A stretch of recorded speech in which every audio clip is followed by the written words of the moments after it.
So, welcome students to the another lecture of pronoun under the aegis of Om Gurukul academy. मैं अनुभव तिवारी आप सभी का स्वागत करता हूं।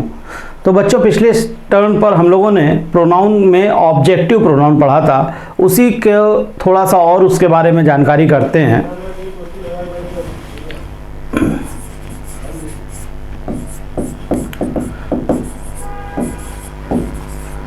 तो ऑब्जेक्टिव प्रोनाउन में हम लोगों ने क्या पढ़ा था पिछली बार? आपने देखा कि ऑब्जेक्टिव प्रोनाउन थे लाइक मी था, अस था,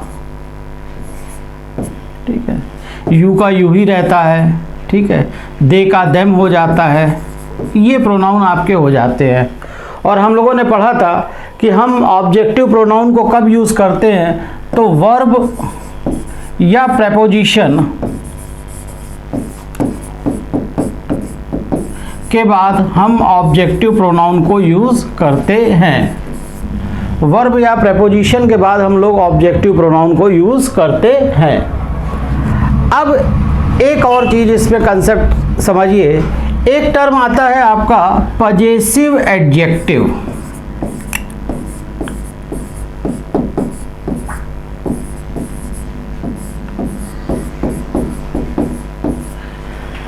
देखिए, कोई भी एक वर्ड ले लेते हैं, जैसे मैंने वर्ड लिया बैग ले या वर्ड ले school.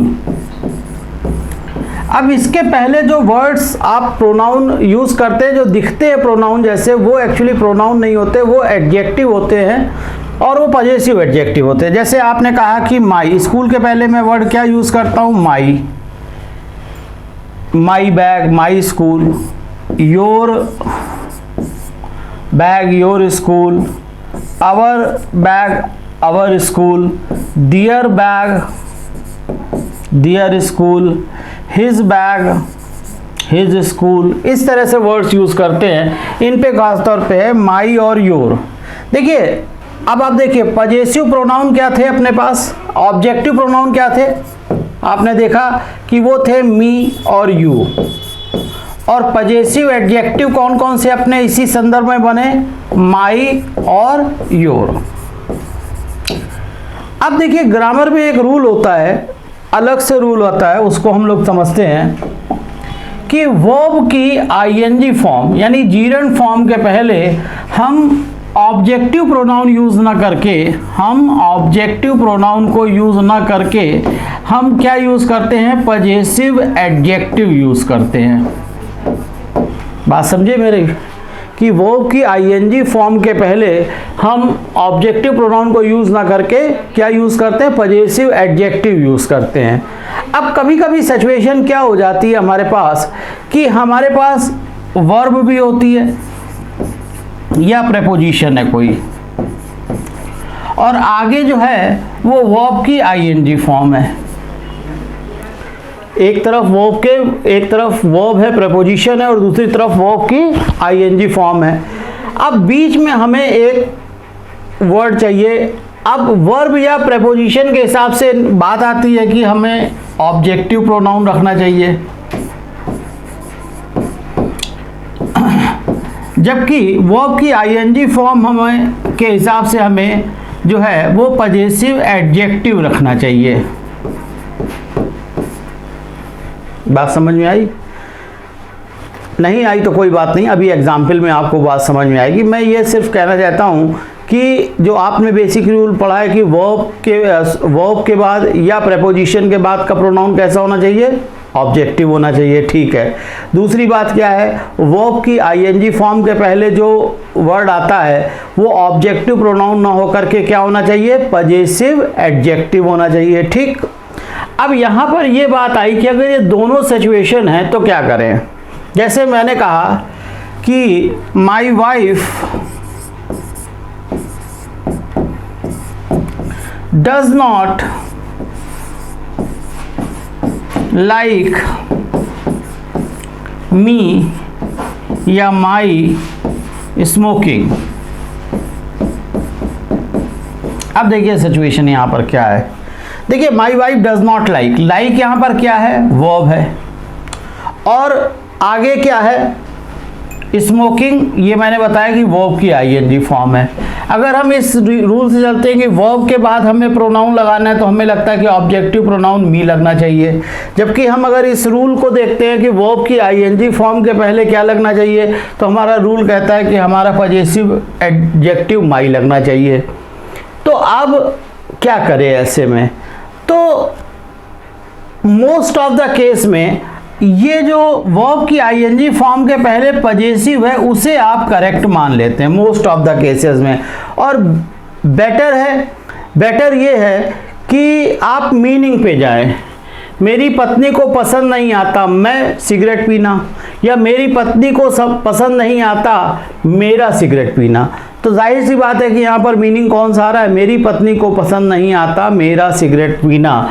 My wife does not like my smoking. मेरी पत्नी को मेरा स्मोकिंग, मेरा सिगरेट पीना पसंद नहीं आता है। तो यहाँ पर करेक्ट क्या हो जाएगा? पजेसिव हो जाएगा। जैसे ही ऑब्जेक्टेड टू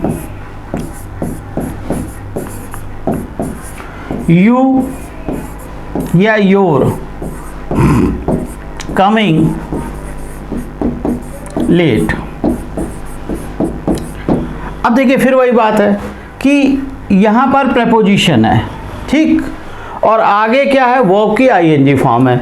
अगर मैं प्रेपोजिशन को पढ़ूंगा तो मुझे को पकड़ के चलता हूँ तो मुझे लगता है कि प्रेपोजिशन के साथ ऑब्जेक्टिव प्रोनाउन जो कि यू का यू ही रहेगा वो रहना चाहिए। लेकिन जब मैं इस नियम को देखता हूँ कि वर्ब की आईएनजी फॉर्म है और उसके पहले क्या है, तो वर्ब की आईएनजी फॉर्म के पहले पजेसिव एडजेक्टिव का क्लेम बनता है। तो मोस्ट ऑफ द केस में पजेसिव एडजेक्टिव का ही क्लेम सही माना जाता है, और इस चीज़ को आप मीनिंग से भी कंफर्म कर सकते हैं। He objected to you coming late. उसने विरोध किया तुम्हारा देर से, तुम देर से आना।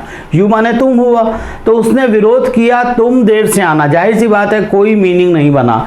अगर मीनिंगफुल क्या? ही ऑब्जेक्टेड टू, उसने विरोध किया योर कमिंग लेट, आपके देर से आने का। तो he objected to your coming late, ये जो है वो करेक्ट सेंटेंस बन के तैयार हुआ। तो यहाँ पर भी ये जो है वो करेक्ट हो जाएगा। इस चीज को आपको ध्यान रखना होगा, ठीक है।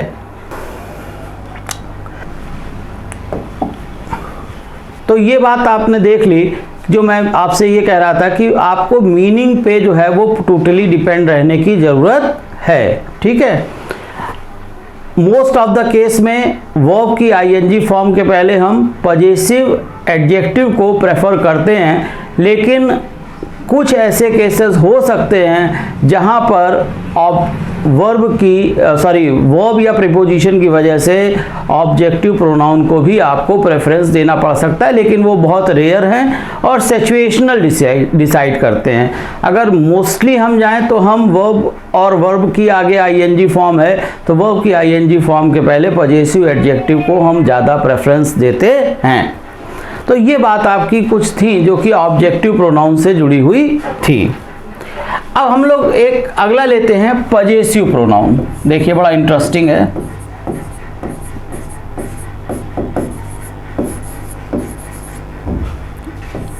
इनको समझिए। पजेसिव प्रोनाउन के वर्ड्स क्या है? जैसे mine, yours, hers, ours, theirs. ये जो वर्ड है वो हैं possessive pronoun. Mine, yours, hers, ours, theirs, ये हैं पजेसिव प्रोनाउन। देखिए सबसे पहले तो हम एक बेसिक पे जाएंगे कि पजेसिव प्रोनाउन कब यूज़ करना है, इसको हम कैसे डिसाइड करें। कब हमें ये लगता है कि हमें अब सेंटेंस में पजेसिव प्रोनाउन लगाना चाहिए। तो इसके लिए जो बेसिक ये कहती है कि we use possessive pronoun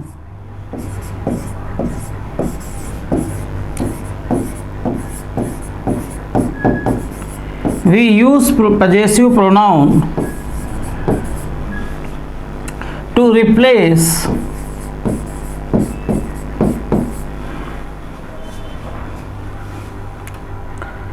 possessive adjective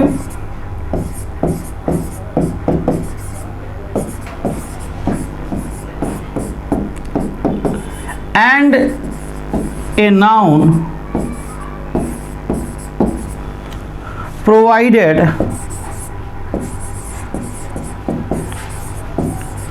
that noun has already been used in a sentence.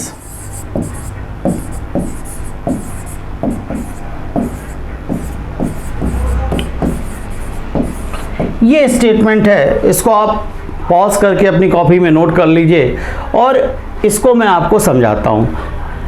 क्या है कि हम पजेसिव प्रोनाउन को कब यूज़ करते हैं? तो पजेसिव प्रोनाउन को हम तब यूज़ करते हैं जब हम किसी पजेसिव एडजेक्टिव और नाउन को हटाएं। पजेसिव प्रोनाउन को हम किसी पजेसिव एडजेक्टिव और नाउन दोनों को हटा करके लगाते हैं। शर्त यह है कि वो नाउन सेंटेंस में पहले भी आया हुआ हो। देखिए आप,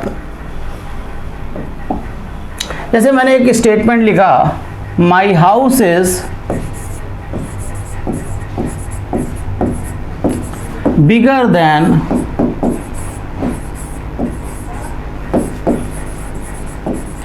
योर हाउस।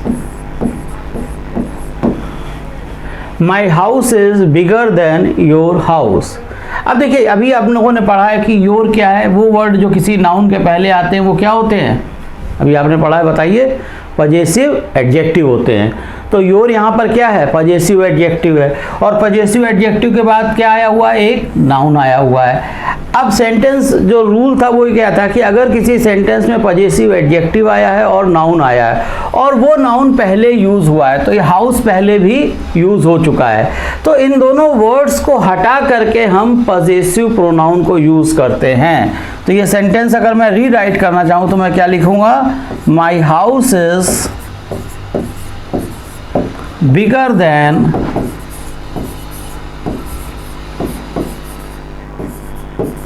योर्स। ठीक है, तो ये बात थी, एक बेसिक थी कि हमें कहाँ से एक हमें आइडिया हो गया कि हम पजेसिव प्रोनाउन को कब यूज़ करते हैं। अब हम इसको ये समझते हैं कि एग्जामिनेशन में हम से इससे क्या क्वेश्चंस आते हैं।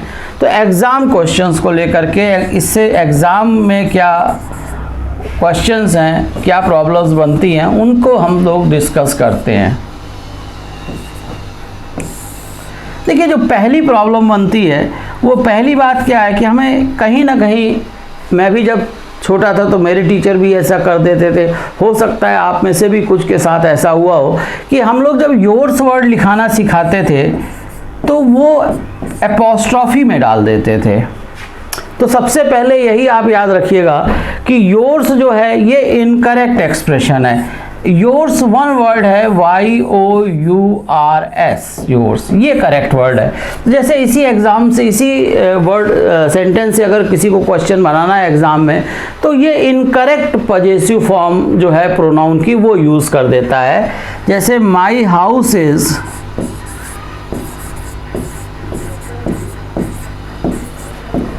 बिगर देन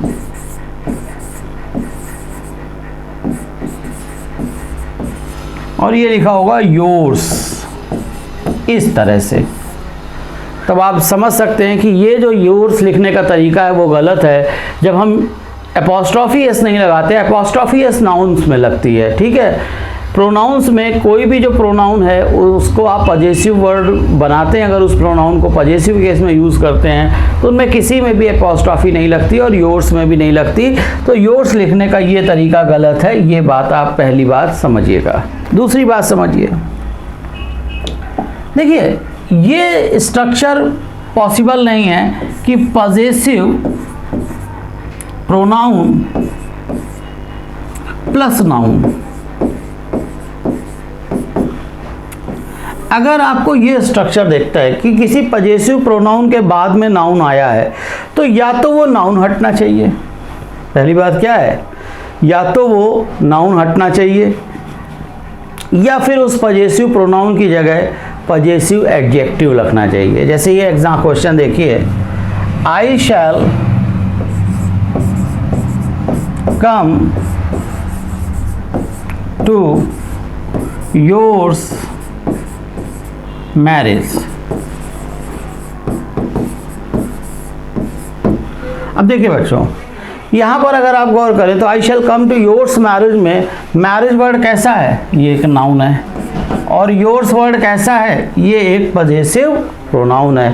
तो दोनों का एक साथ यूज़ नहीं हो सकता। अब इसमें ये देख लीजिए, ये नाउन अगर पहले कहीं आया होता तो वो नाउन हटता, अगर ये नाउन पहले नहीं आया हुआ है तो इस पजेसिव एडजेक्टिव की जगह पर जो वर्ड आपको लिखना पड़ेगा वो लिखना पड़ेगा possessive pronoun. I shall come to your marriage, I shall come to your marriage. ये चीज़ जो है वो आपको पहली बात आपने समझी। दूसरी क्या है, जैसे आप दूसरा टाइप की प्रॉब्लम इस तरह की होती है, जैसे my shirt is comparative degree में आती है या पॉजिटिव डिग्री में आती है। My shirt is better then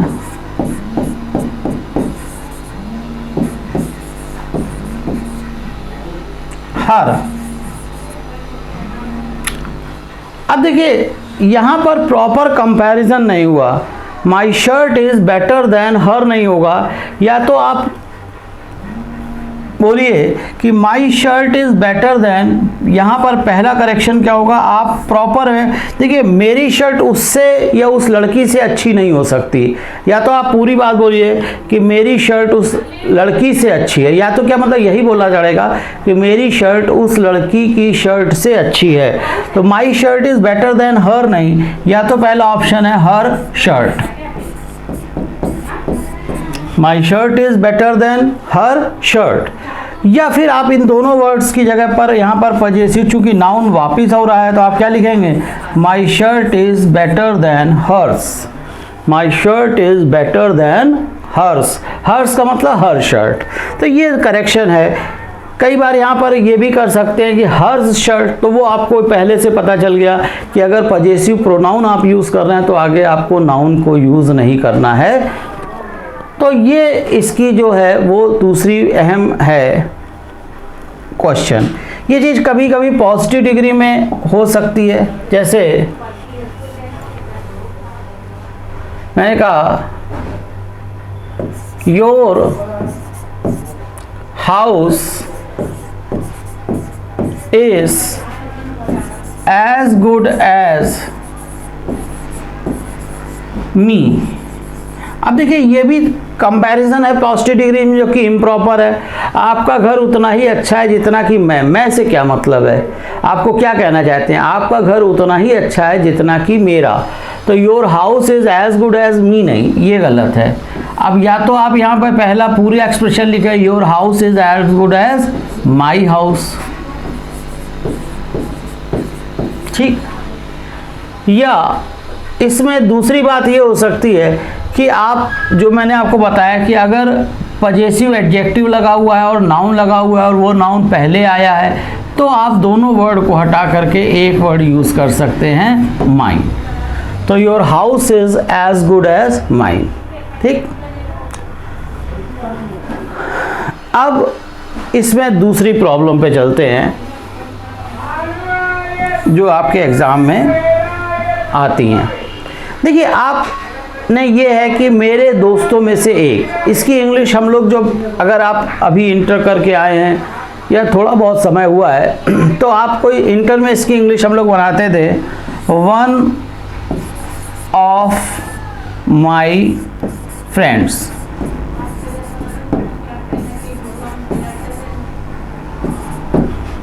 क्या बनाते थे, मेरे मित्रों में से एक की इंग्लिश क्या बनी, वन ऑफ माई फ्रेंड्स।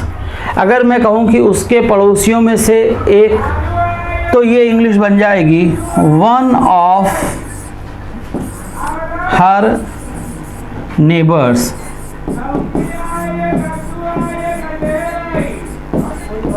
क्या बनेगा, उसके पड़ोसियों में से एक, वन ऑफ हर नेबर्स, ठीक है।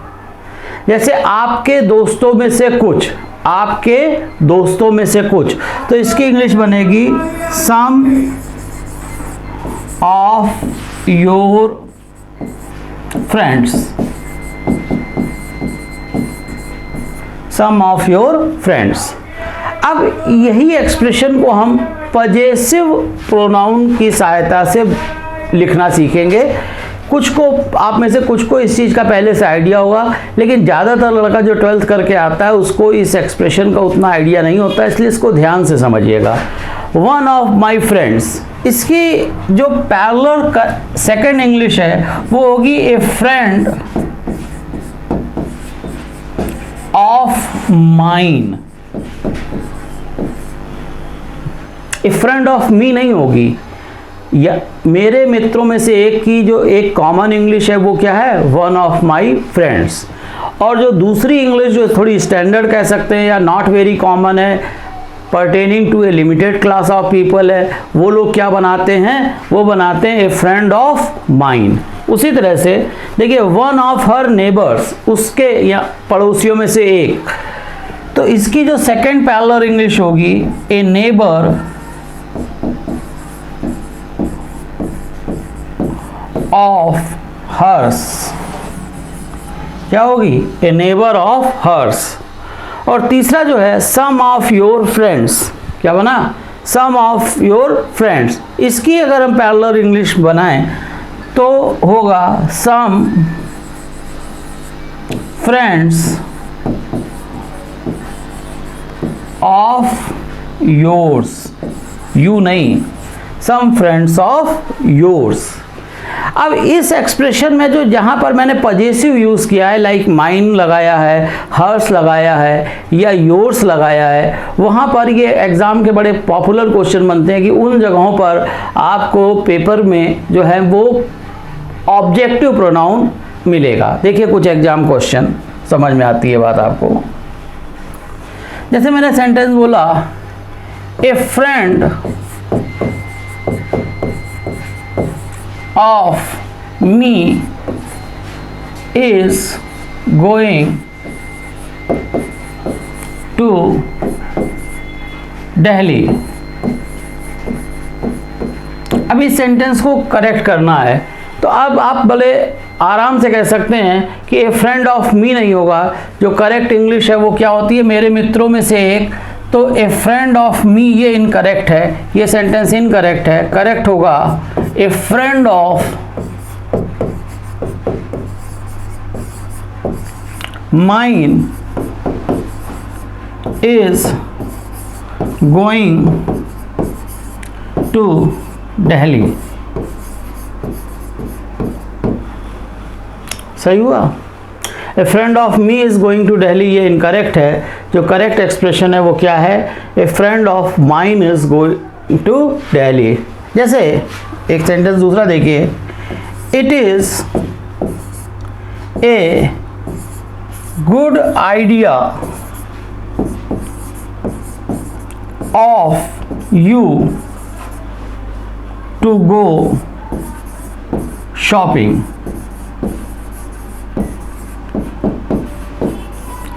तो अगेन फिर वही एक्सप्रेशन है, it is a good idea of you नहीं होगा, आपके विचारों में से ये विचार की शॉपिंग करी जाए अच्छा है। तो इसकी English a good idea of you नहीं होगी, क्या होगी, yes, a good idea of yours. It is a good idea of yours to go shopping. एक और सेंटेंस करते हैं आपको समझाने के लिए। जैसे मैंने बोला a neighbour of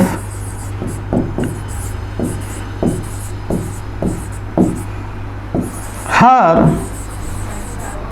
is a doctor. A neighbour of her is a doctor, तो ए नेबर ऑफ हर नहीं होगा, जो करेक्ट इंग्लिश होगी a neighbour of hers. A neighbour of her नहीं, कोई मतलब नहीं है। ए नेबर ऑफ हर्स का मतलब one of her neighbours. A neighbour of hers का मतलब है वन ऑफ हर नेबर्स। तो a neighbour of hers is a doctor. तो होप आप इस चीज़ को समझ गए होंगे। लास्ट पॉइंट जो एग्ज़ाम का है वो आप इसमें समझिए। देखिए, हम जब किसी सेंटेंस को चालू करते हैं, जब किसी सेंटेंस को स्टार्ट करते हैं, तो हमेशा ही हम सब्जेक्टिव प्रोनाउन से स्टार्ट करते हैं, ठीक है। क्या मैं आपसे पूछूं कि क्या आपने ऐसे सेंटेंसेस देखे हैं जो पॉजेसिव प्रोनाउन से स्टार्ट होते हैं? तो आप में से ज़्यादातर स्टूडेंट्स का जवाब होगा नहीं साहब, ऐसे तो नहीं देखे हैं। तो अगर आम बच्चे को, एक एवरेज स्टूडेंट को अगर कोई सेंटेंस पॉजेसिव प्रोनाउन से स्टार्ट दिखता है तो उसे यही लगता है कि ये सेंटेंस गलत है। लेकिन मैं आपको बताता हूँ कि कुछ विशेष तरीके से जो सेंटेंस हैं, कुछ ऐसे सेंटेंस हैं जैसे जो कि पॉजेसिव प्रोनाउन से भी बिगिन होते हैं। जैसे एक छोटा सा एग्जाम्पल लेता हूँ। मुझे एक सेंटेंस बनाना है कि मेरी पत्नी सुंदर है। अब अगर हम लोग बेसिक पढ़ के आए हैं, अभी हम 12th पास करके आए हैं, और उस बेस पर अगर इस सेंटेंस को हम इंग्लिश में कहें तो लगभग सब बच्चे यही बनाएंगे कि my wife is beautiful.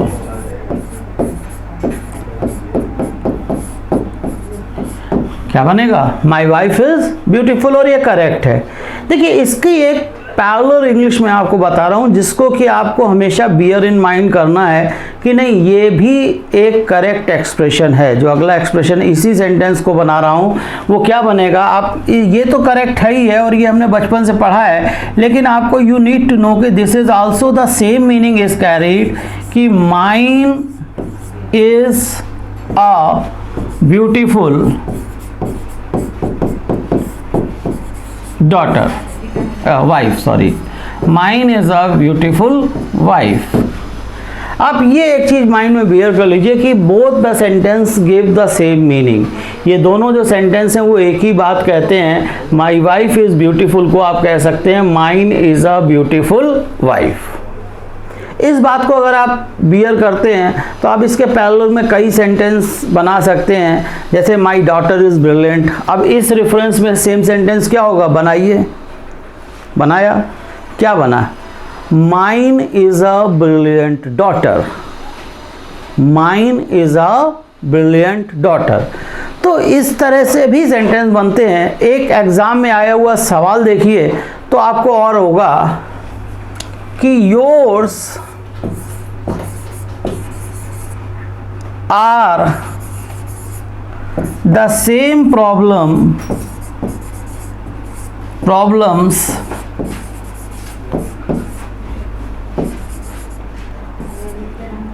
as ours। अब देखिए, अगर ऐसा एकदम से आपको नहीं पता है तो ये सेंटेंस लगेगा, आपको लगेगा yours are the same problems. कैसे होगा? Your problems are the same हम लिखना चाहते हैं, लेकिन अब अगर उस करेक्ट सेंटेंस में देखें तो अगर ये मैं इस तरह से देखूं, तो अगर मैं उस सेंटेंस को उस तरह से लिखना चाहूं कि your problems are the same, तो एक तो आपको सेंटेंस के सेक्शन फर्स्ट में इम्प्रूवमेंट करना पड़ेगा कि योर्स की जगह आप क्या लिखना चाहेंगे? Your problems. ठीक है। और सेंटेंस के सेकंड पार्ट में भी आपको चेंज करना पड़ेगा, आर द सेम। ठीक है। अब आप दो जगह पर तो एरर मार्क कर नहीं सकते।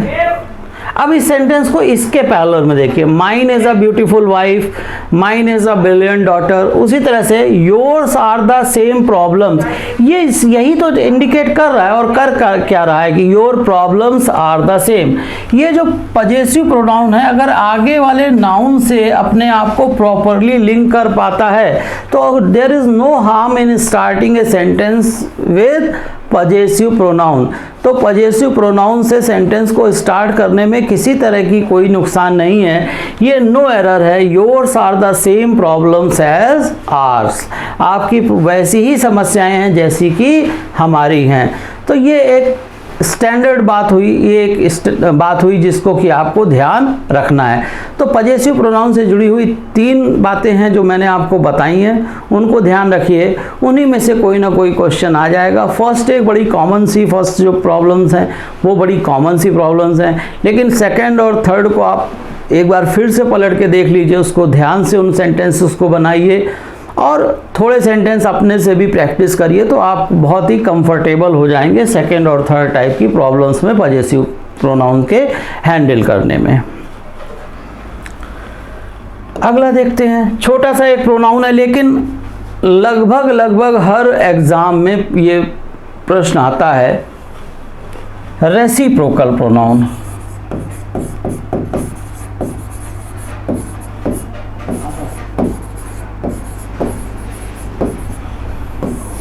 दो होते हैं, ईच अदर और वन अनदर।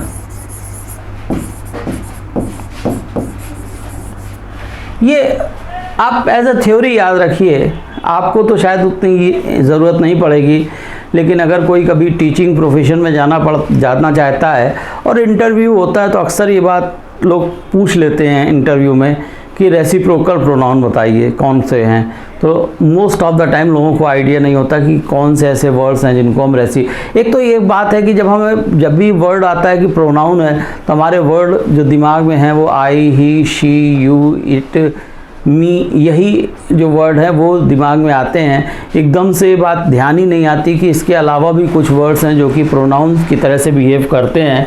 तो एक तो ये याद रखिए कि रेसिप्रोकल प्रोनाउन ईच अदर और वन अनदर हैं, और कभी कोई ऐसा पूछ ले कि ईच अदर और वन अनदर क्या हैं, तो आप इसका उल्टा जवाब भी याद रखिएगा कि ये रेसिप्रोकल प्रोनाउन है।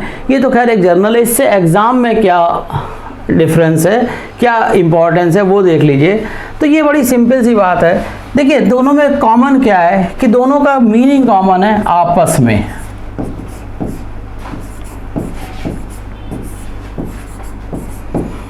दोनों का मीनिंग एक ही है, चाहे मैं ईच अदर का बोलूं या वन अनदर का बोलूं, हिंदी मीनिंग दोनों का एक ही निकलता है आपस में। तो डिफरेंस क्या है, ये तब यूज होते हैं जब पीपुल आर टू।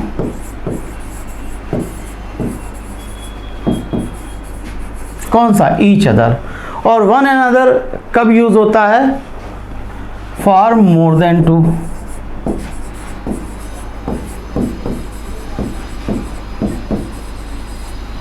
जब दो लोग हों तो ईच अदर, और दो से अधिक लोग हों तो वन अनदर का प्रयोग होता है। एग्जाम में आम तौर पर ये उल्टा करके आपसे पूछ लेते हैं कि दो से ज़्यादा लोग होंगे और वो ईच अदर लिखा होगा, या दो लोग होंगे और तब वन अनदर लिखा होगा। एक दो एग्जाम्पल लेते हैं, आपको समझ में आएगा। Both my children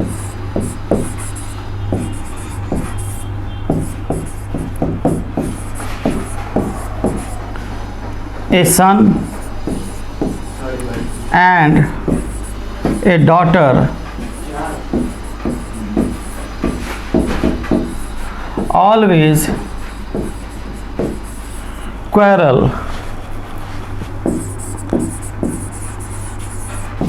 with one another।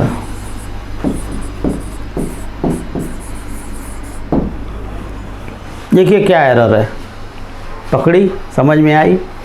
देखिए दो ही तो लोग हैं, तो जब दो लोग हैं तो वन अनदर का एक्सप्रेशन का यूज़ आपको नहीं करना चाहिए। किस एक्सप्रेशन का यूज़ करना चाहिए, each other.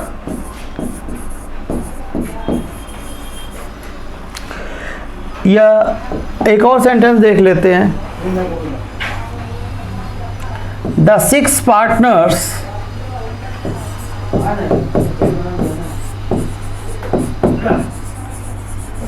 Never talked to one another. यहाँ पे एग्ज़ाम बनाते हैं, एग्ज़ाम क्वेश्चन, तो each other. The 6 partners never talk to each other. अब करेक्शन क्या समझ में आया, आ गया, बिल्कुल, बहुत अच्छा। 6 लोग हैं तो ईच अदर का प्रयोग नहीं होगा, 2 के लिए ईच अदर होता है, 2 से ज़्यादा हो तो वन अनदर।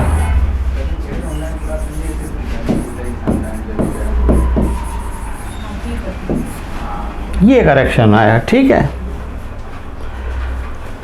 तो ये इसकी बात आपको याद रखनी है। लेकिन कुछ जैसे और अगर एग्ज़ाम की बात करें जैसे कि एयरफोर्स वगैरह के लिए, तो एक छोटा सा और बात याद रखिएगा। देखिए आपने क्या लिखा था, वन अनदर,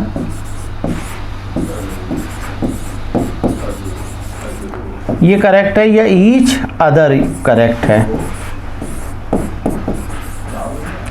खासतौर पे जो एयरफोर्स वगैरह के एग्ज़ाम है इसमें उल्टा कर देते हैं, जैसे बाकी सब तो सही लिखेंगे लेकिन ये कर देंगे वन अदर, या वो कर देंगे ईच अनदर। तो ये दोनों इनकरेक्ट एक्सप्रेशन है, थोड़ा सा दिमाग में रखिएगा, आसानी से बात समझ में आ जाएगी। कोई बात नहीं कि आइदर वी से वन अनदर और वी से ईच अदर। वन अदर का कोई मतलब नहीं होता और ईच अनदर का भी कोई मतलब नहीं होता है। तो ये बात आपको, रेसिप्रोकल प्रोनाउन ये दो हैं, वन अनदर और ईच अदर, ये आपको क्लियर हो गया। ईच अदर दो के लिए जब के लिए प्रयोग होगा और वन अनदर दो से अधिक के लिए प्रयोग होगा। ये बात भी आप अपने माइंड में रखिए और ये बियर करिए कि one of the frequently asked questions in exam है, एग्ज़ाम में ये चीज़ प्रायः आने वाली है। आप इसको थोड़ा बियर इन माइंड करके हमेशा रखिएगा।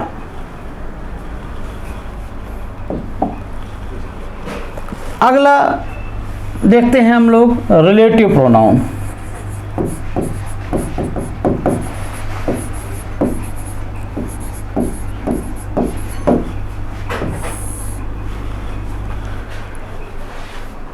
तीन रिलेटिव प्रोनाउंस जो हैं उनकी हम लोग यहाँ पर ख़ास तौर पे चर्चा करेंगे, जो कि एग्ज़ाम में आपके पूछे जाते हैं।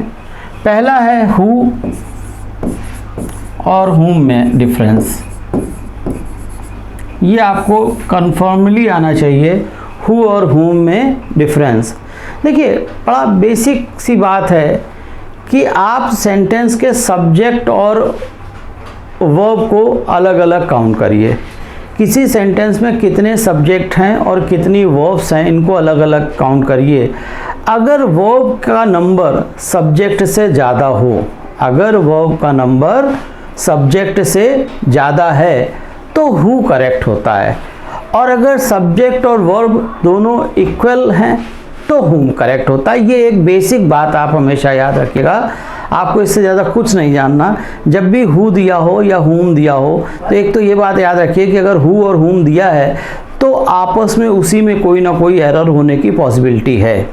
ग्रामर के जो पॉइंट्स मैं आपको बता रहा हूँ या क्लासेस में बताए जाते हैं, तो हमेशा उन पॉइंट्स को फोकस करिए कि सर ने ये बातें बताई थी। जैसे ईच अदर है या वन अनदर आया, तो अगर सेंटेंस में ईच अदर या वन अनदर है तो उस सेंटेंस में प्रेपोजिशन की एरर हो ऐसा संभव नहीं है, या उस सेंटेंस में टेंस की एरर होगी ऐसा संभव नहीं है। अगर ईच अदर या वन अनदर है, ये तो नहीं कह सकते कि असंभव है, लेकिन मैक्सिमम केसेस में नहीं होता, 1000 में 999 टाइम्स नहीं होता है। हर टाइप की एरर्स के एक स्पेसिफिक साइंस होते हैं और उनको आपको समझना है। तो अगर आप किसी सेंटेंस को पढ़ रहे हैं और उसमें हु या हुम आया तो immediately you should remind of कि something was told in the class. इस बात को लेकर के, हु और हुम को लेकर के क्लास में कुछ ना कुछ डिस्कशन हुआ था और जो बात डिस्कस हुई है वही वहाँ पर आपको अप्लाई करनी है। इस बात का आपको ध्यान रखना पड़ेगा। तो मैंने आपको सिर्फ ये बताया कि अगर सेंटेंस में हु लगा हुआ है, आप उस जगह से हु को आप छुपा लीजिए और बाकी जो पार्ट ऑफ सेंटेंस उसमें देखिए कि कितने सब्जेक्ट और कितने वर्ब हैं।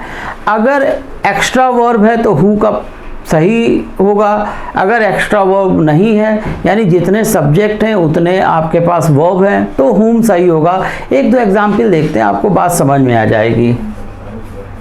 जैसे the lady who lives next door is a doctor। अब देखिए इस सेंटेंस में मैंने कहा कि हु या हुम को एक बार आप भूल जाइए, छिपा लीजिए, तो ये पोर्शन तो मैंने 1 मिनट के लिए हाइड कर लिया। अब देखिए सब्जेक्ट क्या है, द लेडी, और अगर हम वर्ब और ऑब्जेक्ट पार्ट देखें तो एक वर्ब और ऑब्जेक्ट पार्ट क्या है, लिव्स, ये वर्ब है, नेक्स्ट डोर उसका ऑब्जेक्ट है, और एक ये वर्ब है इज, और ये इसका ऑब्जेक्ट है ए डॉक्टर। अब आप देखिए एक सेंटेंस है, एक सब्जेक्ट है और दो बार अलग अलग वर्ब हैं। अगर मैं इससे देखूं तो दो सेंटेंस बना सकते। इस लेडी को आप the lady lives next door, the lady is a doctor. तो एक सब्जेक्ट कहीं ना कहीं मिसिंग है, और अगर सब्जेक्ट मिसिंग है तो हु का यूज सही है। ये यहाँ पर अगर आप हुम लगाते हैं तो ये गलत होगा। जैसे एक दूसरा सेंटेंस देखिए, the lady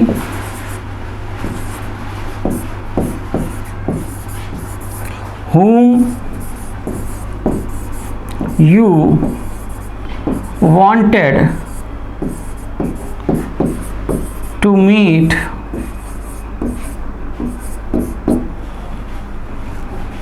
is on holiday. The lady whom you wanted to meet is on holiday। अब एक बार मैंने कहा जैसे ये who है या whom है, एक सेकेंड के लिए इसको आप इलोप कर लीजिए, अपने दिमाग में छुपा लीजिए, गायब कर दीजिए। अब आप देखिए एक ये सब्जेक्ट बना द लेडी, एक ये you है, और ये कि वांटेड टू मीट इसकी पूरी वर्ब हो गई, और इज ऑन हॉलीडे के लिए आपको सब्जेक्ट लेडी अवेलेबल है। यानी अगर हम इसको हुम को हटा दें तो आपको सब्जेक्ट और वर्ब से दो sentence, the lady is out on holiday और you wanted to meet her. तो कोई भी सब्जेक्ट, कोई भी ऐसी वर्ब नहीं है जिसका सेंटेंस, जिसका कि सब्जेक्ट मिसिंग हो। कोई भी ऐसी वर्ब नहीं है जिसका कि सब्जेक्ट मिसिंग हो, और अगर कोई ऐसी वर्ब नहीं है जिसका सब्जेक्ट मिसिंग हो तो whom को यूज़ करना सही होता है। कुछ और अच्छे एग्जाम्पल भी इसके देखिए।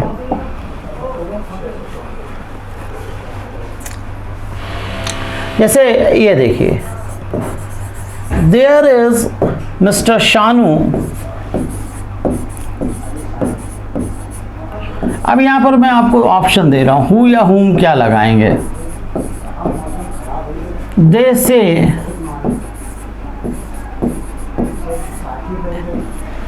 is a good singer.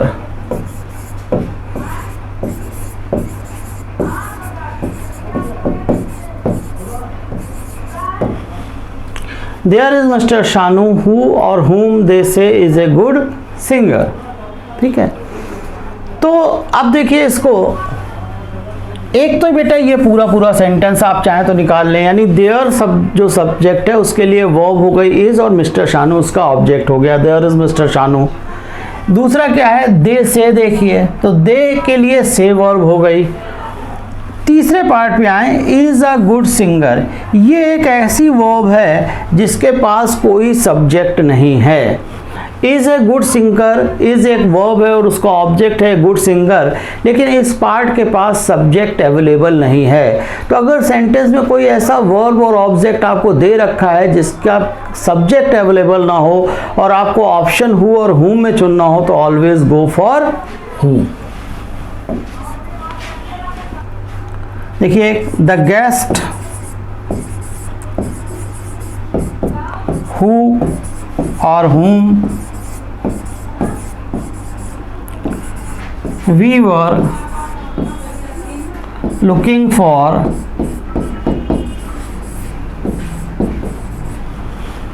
have arrived।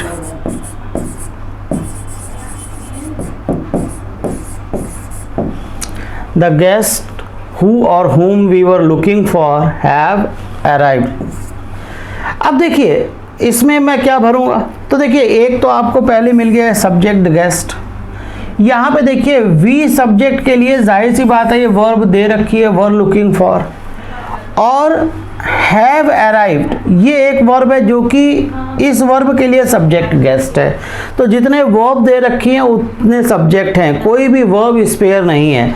अगर कोई वर्ब स्पेयर नहीं है तो क्या सेंटेंस करेक्ट होगा, whom करेक्ट होगा। इसी सेंटेंस को और थोड़ा बढ़ा के देखते हैं, the guest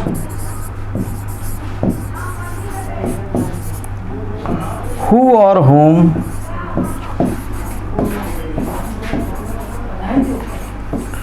we were looking for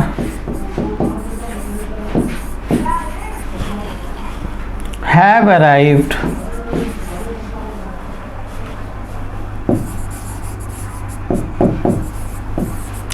are my friends।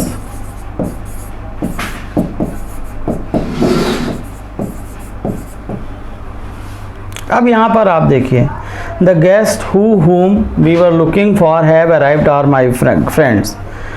Same sentence है, गेस्ट सब्जेक्ट है, वी के लिए वर लुकिंग वर्ब हो गई, हैव अराइव्ड गेस्ट के साथ चली गई। लेकिन ये पार्ट देखिए, आर माई फ्रेंड्स में आर एक ऐसी वर्ब है जिसके पास ऑब्जेक्ट है माई फ्रेंड्स, लेकिन इसके पास कोई सब्जेक्ट नहीं है। तो अगर कोई सब्जेक्ट अवेलेबल नहीं है तो क्या हो जाएगा, हु हो जाएगा। तो आप इन 3 सेंटेंसेस को प्रॉपरली अपने माइंड में फिक्स कर लीजिए। किसी भी टाइप का कोई सेंटेंस होगा, आप अगर ये 3 सेंटेंस आपके दिमाग में रहते हैं कि सर ने क्या तरीका बताया था हु और हुम में सेलेक्ट करने का, इन सेंटेंस को एक बार रिमाइंड करिए, अपने दिमाग में रिमाइंड ऑफ करिए, याद लाइए और तुरंत आपको जो भी एग्जाम्पल सामने दिया है उसी को करिए। Never try to get the meaning. Who और हुम के सेंटेंस में सबसे ज़्यादा यही प्रॉब्लम आपको तब खड़ी होती है जब आप उस सेंटेंस का मीनिंग जो है वो निकालने का प्रयास करते हैं और वहाँ पर आप गलती करते हैं। कभी उसके मीनिंग को लेके बॉदर नहीं करिए, सिंपल सी जो मेरी बात है उससे याद रखिए, कभी आपका हु और हुम का सेंटेंस गलत नहीं होगा। तो बच्चों आज इतना ही रखते हैं, अगली क्लास में हम प्रोनाउन की कुछ एक्सरसाइज करेंगे, कुछ और अच्छे रूल्स को लेके डिस्कस करेंगे। तब तक पढ़ते रहिए, चैनल को लाइक करिए, सब्सक्राइब करिए, शेयर करिए। Thank you.